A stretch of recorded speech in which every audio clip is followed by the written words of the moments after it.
I'm Jay Herman. I'm the EPIC lead scientist for the Discover mission.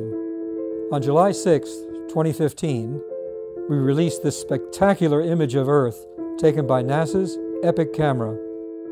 Now, we assembled more than 3,000 images captured by EPIC into a time-lapse sequence that shows a year in the life of our planet. EPIC is an Earth science instrument aboard the Discover satellite, which launched in February 2015. The spacecraft always remains between the Sun and the Earth, approximately 1 million miles away, at a special gravitational balance point known as Lagrange 1. From this view, EPIC sees the sunrise in the west and the sunset in the east at least 13 times a day. The haze, seen around the edges, is due to scattering of light by molecules in the atmosphere. Scattering is also what makes the sky appear blue during the day and red at sunset.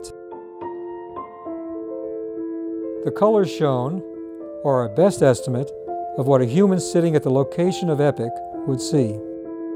EPIC takes at least one set of images about every 2 hours. The camera records each set in 10 different wavelengths. At least 3 separate wavelengths, red, green, and blue, are combined to produce this color view. In March, the moon passed between the Earth and the Sun, causing a total solar eclipse. During the eclipse, the moon cast its shadow over a portion of the planet. If we slow the video down, we can see the moon shadow make an appearance right about now. Although the view from EPIC is only once every 2 hours, we're able to track features like the motion of clouds.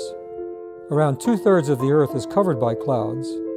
Clouds reflect light from the sun, helping to keep the planet cool. They also trap heat rising from the surface, keeping the planet warm. Changes in cloud cover affect the heat balance and how warm the Earth becomes, which is one of the reasons why we study them. The hourly images of the entire sunlit side of the Earth provided by EPIC will be used to study the daily variations of features over the entire globe, helping us to better understand and protect our home planet.